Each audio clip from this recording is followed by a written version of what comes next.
Subscribe कीजिए doctor Ranjeet Kumar Singh IAS channel को और साथ ही साथ बेल आइकन को भी दबाइए अपने यूपीएससी और अदर स्टेट पीसीएस की एग्जाम की तैयारी को द बेस्ट करने के लिए। बाबूजी की बात रख के जो है पहले ही प्रयास में आप सप्लाई इंस्पेक्टर बन गए। जी। जेंट्स के लिए क्या सजेशन है आपका? शादी को ही लेकर के लोग जनरली बोलते हैं, तो मैंने कहा कि मुझे सूरज जैसा बनना है और सूरज जैसे चमकने के लिए मुझे तपना पड़ेगा। तो चेहरा का क्या, बाद में भी चेहरा ठीक हो सकता है।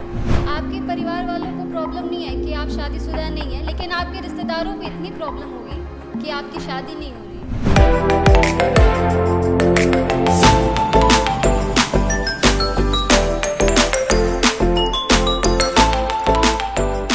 बहुत सारे सवाल जो है स्टूडेंट को पूछना है। सबसे पहले आपको इस सफलता के लिए बहुत सारी बधाई। सप्लाई इंस्पेक्टर आपको मिला है और अभी आप यूपीएससी प्रिपरेशन कर रही है, तो उम्मीद करता हूं कि आप आईएएस आईपीएस ऑफिसर बन के फिर या कोई भी सर्विस में आने के बाद फिर मिशन 50 से जुड़ेंगी। तो सबसे पहले तो आपको बहुत बहुत बधाई सप्लाई इंस्पेक्टर के लिए। और काफ़ी मेहनत के बाद और पहले अटैम्प्ट में इनका कहना था कि मुझे पता भी नहीं था कि क्या क्या करना है और हम सक्सेस हो गए, तो बहुत अच्छा लगा। इंटरव्यू में मार्क्स जो है वो कितना मिला है? 88 मार्क्स। 88 मार्क्स मिले हैं, बहुत अच्छे मार्क्स इंटरव्यू में मिले हैं नीलम को। तो नीलम से अब आगे हम सुनना चाहेंगे कि इंटरव्यू का एक्सपीरियंस कैसा रहा और इंटरव्यू किनके बोर्ड में हुआ था? सर, मेरा इंटरव्यू का एक्सपीरियंस बहुत अच्छा रहा। जब मैं शुरू में मॉक दे रही थी तो मैं काफ़ी डरी हुई थी। मेरा स्थिति ऐसा था कि मैं सब कुछ पढ़ के आती थी, लेकिन मैं पैनल के सामने जाती थी तो मैं सब कुछ भूल जाती थी, क्योंकि और मेरे पैर जो है वो कांपने लगते थे। लेकिन जिस दिन मेरा इंटरव्यू था तो मतलब ऐसे सीरीज़ चलते रहा। मैंने 7-8 मॉक दिए हैं, तो उसके चलते मुझे काफ़ी कॉन्फिडेंस है। और जिस दिन मेरा इंटरव्यू था, मेरा जो है पैनल दीप्ति मैडम का था, वो बहुत ही कॉर्डियल थी, बहुत प्यार से बैठाया, पानी वगैरह के लिए भी पूछा। मेरा गला सूख रहा था, मैं ठीक से जवाब नहीं दे पा रही थी पहले दूसरे प्रश्न का। तो मैडम का बहुत अच्छा रहा है, तो मैडम को लगा कि शायद मैं बहुत नर्वस हूँ, तो मैम ने मुझे बोला आप पानी लीजिएगा। मैं बोली जी मैम बहुत ज़रूरत है, थैंक यू। फिर उन्होंने, मैं मेनली बैंकर हूँ और मेरा इससे पहले मैं एग्री ग्रेजुएट भी हूँ, तो मेरा जो इंटरव्यू था वो मेनली मेरा केंद्रित इसी पे था, एग्रीकल्चर सेक्टर से और बैंकिंग सेक्टर से। और उसके बाद जो है मेरे निवास से पूछा गया था, और जैसे मेरे गांव या डिस्ट्रिक्ट के बारे में पूछा गया था। और फिर जो मेरी जहाँ से शिक्षा हुई है, बोकारो स्टील सिटी झारखंड से, वहाँ से भी रिलेटेड क्वेश्चंस थे। नीलम, आप सोशलॉजी से आपने बीपीएससी क्रैक किया है? जी सर। और आपका बैकग्राउंड जो है एग्रीकल्चर का है? जी सर। तो सोशलॉजी लेने के पीछे वजह क्या है? सर, शुरू में तो मैं सोची थी कि मैं एग्रीकल्चर ही लूँ, ऑप्शनल मेरे लिए इजी रहेगा, क्योंकि मैं 4 साल उससे पढ़ चुकी हूँ। लेकिन ऐसे सिचुएशन आ गई कि मुझे मतलब एग्रीकल्चर का कुछ मिला नहीं, मतलब कोर्सेज नहीं मिले। अच्छा। तो मैं फिर मतलब मैं गाइडेंस आपको नहीं मिला, जी सर। मटेरियल जो चाहिए था वो नहीं मिला। तो फिर मैं क्या की कि जितने भी जो भी थे मतलब ह्यूमैनिटी के सब्जेक्ट्स थे, मैंने 3-4 के मतलब जो लोग देते हैं ना क्लासेस कि आप बैठिए देखिए आपको समझ में आता है नहीं, तो मुझे सोशियोलॉजी ही समझ में आया, तो मैंने सोशियोलॉजी ही ले लिया। मुझे लगा ये मतलब इसमें मैं पढ़ सकती हूँ और आगे बढ़ सकती हूँ। स्कोर कार्ड जानना चाहेंगे कि आपको क्या क्या मार्क्स मिले, GS1 GS2, optional paper, interview? मुझे ऑप्शनल में 170 मार्क्स मिले हैं, पेपर 1 में मुझे 140 था और पेपर 2 में मुझे 110 मार्क्स थे। ओके। जो सोशलॉजी से प्रिपरेशन कर रहे हैं उनको आप क्या क्या बुक्स गाइड करना चाहेंगे? सर, मैं ऐसे कोई बुक से नहीं पढ़ी थी सोशियोलॉजी। जो मार्केट में जो क्लास नोट्स जो रहते हैं कुछ टीचर्स के, मैं उनमें से किसी एक टीचर का जो है क्लास नोट्स उठा ली थी। और सोशियोलॉजी जो है, जो लोग बच्चे सोच रहे हैं सोशियोलॉजी को कैरी करने, वो थोड़ा सा इजी रहता है, इसलिए क्योंकि वो आपके समाज से ही जुड़ा हुआ रहता है, जो चीज़ें आप बचपन से देख रहे हैं।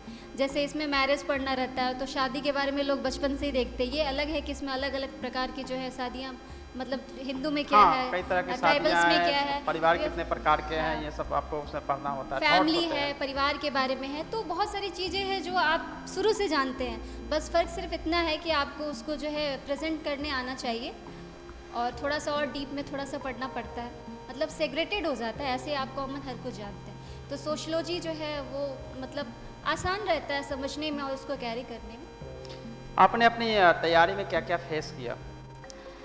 देखिए, मेरी तैयारी में मैंने शुरू से ही सोसाइटल जो है ना वो बहुत ज़्यादा फेस किया। सोसाइटल क्या उसको बोलते हैं, मैं भूल रही हूँ टर्म, प्रेशर, सोसाइटल प्रेशर मैं बहुत ज़्यादा फेस की, सामाजिक दबाव। बहुत ज़्यादा। हाँ, सोशियोलॉजी के भाषा में ही सामाजिक दबाव। सामाजिक दबाव जो है, और वो भी सामाजिक दबाव मुझे लगता है कि कोई शादी वादी की होगी। सर हर तरह से है। सबसे पहले तो मैं बैंकर थी, तो मैं सीनियर मैनेजर की ग्रेड पर थी, तो लोगों ने मुझे कहा तुम पागल हो क्या, नौकरी छोड़ के तैयारी कर रही हो, इसमें सक्सेस रेट बहुत कम है।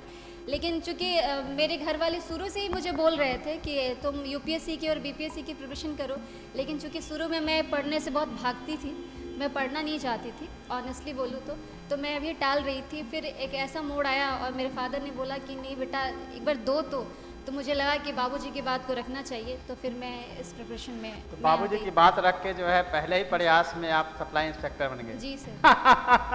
अब बाबूजी की बात को आगे रखिए और आपके बड़े भैया भी यहाँ आए हुए हैं, सबकी बात को रखते हुए अब यूपीएससी क्रैक करिए। जी सर। जो गाइडेंस करना होगा मैंने आपको कुछ बताया भी है और आगे भी मैं आपको गाइड करूँगा ताकि आप यूपीएससी क्लियर कर सकें। बाकी सब लोग बीपीएससी भी दे रहे होंगे, तो यूपीएससी और बीपीएससी सब लोग देते ही हैं, उनको गाइड करना मेरा काम है। अब नेक्स्ट जो क्वेश्चंस हैं जो मैक्सिमम जो कैंडिडेट के मन में है कि 67th के एग्ज़ाम देने जा रहे हैं, तो कैसे हम प्रीलिम्स को क्लियर करेंगे? प्रीलिम्स यहाँ थोड़ा टफ है।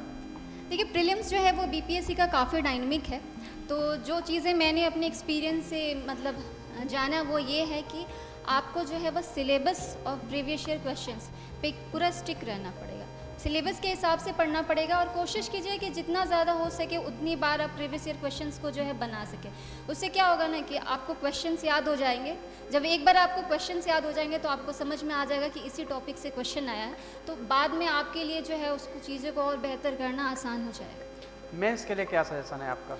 देखिए मेंस के लिए तो जनरली यही कहा जाता है कि आप जितना ज़्यादा आंसर प्रैक्टिस कर सकें, और लोग टेस्ट सीरीज़ भी लेते हैं, ज्वाइन करते हैं, जो बहुत अच्छी बात है। लेकिन दुर्भाग्यवश ना मैं पीटी का टेस्ट सीरीज़ ज्वाइन कर पाई थी ना मेंस का, क्योंकि कोविड चल रहा था तो मैं घर पर थी। लेकिन ऐसा नहीं है, अगर आपको कोई है जो मतलब गाइड कर सकते हैं, आपके आंसर्स चेक कर सकते हैं, तो आप लिख करके उनकी भी मदद ले सकते हैं, उनसे चेक वर्क करवा सकते हैं। लेकिन जनरली अगर आप टेस्ट सीरीज़ लेते हैं तो उसमें मतलब कि एक स्पेशलाइज्ड टीम होता है जो कि आपकी कॉपी को चेक करता है, आपके जो भी दोस्त हैं उसको बताते हैं, तो ज़्यादा बेटर रहेगा। मैं 66वीं में तो नहीं ले पाई टेस्ट सीरीज़, लेकिन 67वीं में ज़रूर लूँगी, ताकि जो है रैंक जो है जी और सर, इम्प्रूव किया जा सके, रैंक क्योंकि मैं इम्प्रूव कर रैंक सकूँ। इम्प्रूव करना है आपको। जी। नीलम, गर्ल्स के रूप में जो है जब प्रिपरेशन खासतौर से गाँव ग्रामीण पृष्ठभूमि से जो लड़कियाँ जी आती हैं सर। उनको तैयारी करनी होती है, तो कई तरह का सोशल स्टिग्मा जो आप बता रहे थे, सामाजिक दबाव होता है, उसको निपटने का तरीका बताइए ताकि ये गर्ल्स जो है वो रियली में प्रिपरेशन करे और बाकी जो दबाव है उसको साइड रख सके। कुछ ट्रिक बताइए ताकि उनको फ़ायदा हो सके।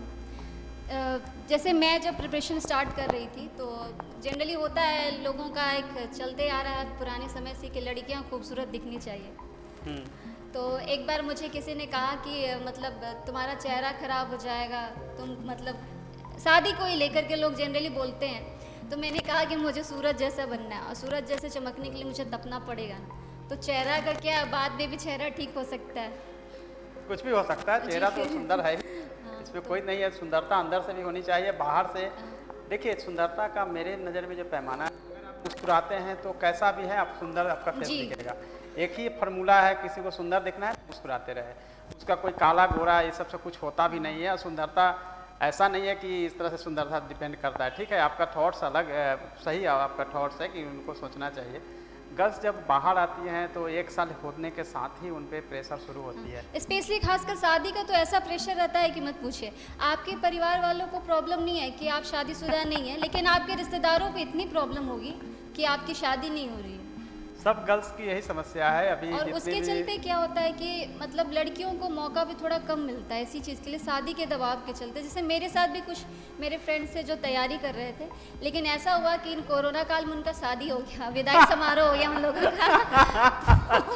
मतलब मैक्सिमम की शादी हो गई। उसका वो कारण, मुख्य कारण यही था कि मतलब सामाजिक दबाव कि आपकी बच्ची है, शादी नहीं कर रहे। तो अभी आपकी जो फ्रेंड है उनके कॉल आते होंगे कि तुम तो बच गई, हम लोग इसमें फंस गए, अब हम लोग भी कुछ बन गए होते, हाँ, और ये शादी में फंस गए हैं। हाँ जी। लेकिन उनको लिए भी सजेस्ट करिए कि शादी हो गई तो कोई बात नहीं, प्रिपरेशन करनी है। तो मैंने बोला कोई बात नहीं, तैयारी करो, कभी भी की जा सकती है, तैयारी कभी भी की जा सकती है, कोई पैमाना नहीं है। बहुत सारे जो सफल हुए हैं पिछले बैच में भी, इस साल भी आपने देखा होगा कि शादी हो गई है, 1-2 बच्चे भी हैं। पिछली बार भी मेरे बहुत सारे स्टूडेंट रहे, वो मेल में भी होता है, फीमेल में भी होता है, लेकिन तैयारी जब चाहे तब कर सकते हैं। जी जब आपके सर। पास मेरिट है तो करना चाहिए। लाइफ एक बार मिली है तो उसको, अपॉर्चुनिटी को नहीं गंवाना चाहिए। और म्यूचुअल अंडरस्टैंडिंग, आप अपने परिवार के साथ म्यूचुअल अंडरस्टैंडिंग आपकी अच्छी होनी चाहिए, बस वही मैटर करता है। अल्टीमेटली दुनिया मैटर नहीं करता, आपका परिवार मैटर करता है। आपके परिवार अगर आपके साथ है और आप अगर खुद के साथ हैं तो फिर कुछ बाहरी लोग मैटर नहीं करते कि वो क्या बोलते हैं। और ऐसे भी दुनिया तो शुरू से ही बोलती आई है, लोगों का काम है कहना, कहते रहने दीजिए, क्या फर्क पड़ता है। आप देखिए आपको क्या करना है। दूसरे का सुनेंगे तो फिर आपको जो करना है वो नहीं कर पाएंगे। हाँ। अदरवाइज तो लोग बोलना उनका काम है। कुछ लोग इसीलिए यहाँ पे धरती पे आए ही हैं, उनको बोलना है गलत या सही जो बोलना हाँ, है। बस आपको लोग बहुत जल्दी जज कर लेंगे। हाँ, बहुत जल्दी जज करते हैं, सोसाइटी में ऐसा होता है, आप प्रॉब्लम होती है। एक कामकाजी, आप चूँकि ऑलरेडी बैंक में थी ना, जी सर।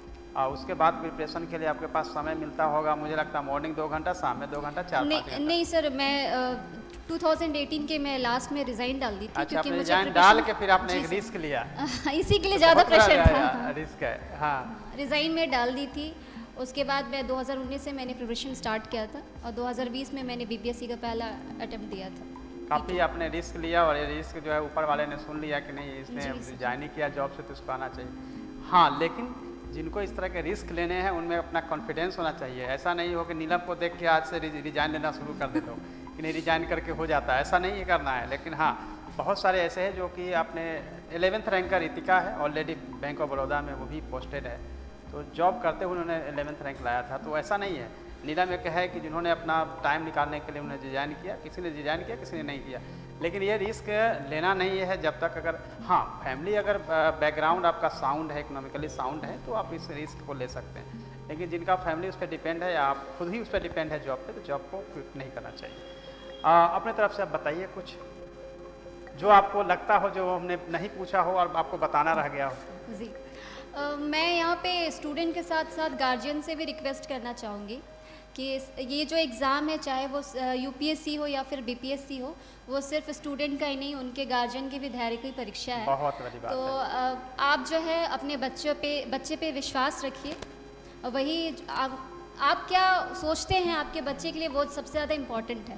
अगर आप उन पर विश्वास करते हैं तो उनका जो ये है आत्मशक्ति जो है, या फिर जो सेल्फ कॉन्फिडेंस मैं बोलूँगी यहाँ पे, वो कभी भी डगमगा नहीं सकता, क्योंकि उनको लगता है मेरे गार्जियन तो है ना मेरे सपोर्ट में। तो सबसे ज़्यादा मैटर वही करता है। नीलम, आपके रिजल्ट होने के बाद आपके दाऊद नगर के आसपास या आपके रिलेटिव्स में बहुत सारी गर्ल्स होंगी जिनको कि अब पटना भेजा जाता होगा कि जाइए अब जी यही सर। तैयारी करेंगे, ऐसा कुछ हुआ है? मैं अब आपको बता दूं कि मैं अपने गांव की पहली पीसीएस अधिकारी हूं। ओहो, गुड। और मुझे मेरा जब सिलेक्शन हुआ उसको देख करके मेरे अपने भी खुद परिवार में और भी जो लोग हैं गांव में, या फिर जहाँ से मैं बोकारो स्टील सिटी में मैं रहती थी, मेरे फादर वहाँ पे सेल में थे, वहाँ से भी लोग जो हैं अब वो चाहते हैं कि उनकी भी बच्चियाँ जो है वो बाहर जाए और पढ़े और अधिकारी बने। ये तब्दीली आई है और हमेशा होता है, जी स्पेशली सर। गर्ल्स जब कोई करती हैं तो एक साथ वो खुद नहीं सक्सेस होती है, बल्कि सोसाइटी में ऐसी बहुत सारी गर्ल्स हैं जिनको कि अपलिफ्ट कर देती है। उनके फैमिली पेरेंट्स जो है वो भेजना शुरू करते हैं और रिजल्ट आना शुरू करता है। तो इसलिए ये आपकी सफलता अकेले की सफलता नहीं है, आपके आसपास के लोगों को ही मोटिवेट करता है। स्पेशली जो लेडी और गर्ल्स होती हैं उनके लिए काफ़ी जी कुछ सर। अच्छा होता है। बॉयज़ में भी देखा जाता है, कोई भी गांव से अगर कोई पीसीएस अधिकारी या आईएएस आईपीएस बनते हैं तो उनके आसपास से बहुत रिजल्ट भी होने लगता है। हाँ, उस साल नहीं हो, लेकिन 2-3 साल के बाद देखेंगे कि बहुत रिजल्ट होना शुरू होता है और ये एक अच्छा जो है माहौल और मोटिवेशन जो है पहुंच जाता है गांव तक। तो ये सफलता अभी तक नहीं रहती है। और जैसे अभी बहुत सारे स्टूडेंट आपको देख रहे हैं, सुन रहे हैं, तो वो भी आपको देख के मोटिवेट हो रहे होंगे किस तरह से प्रिपरेशन इन्होंने किया है। और प्रिपरेशन में हमेशा होता है 90% तक लोग पहुंच जाते हैं, फिर वो डरने लगते हैं।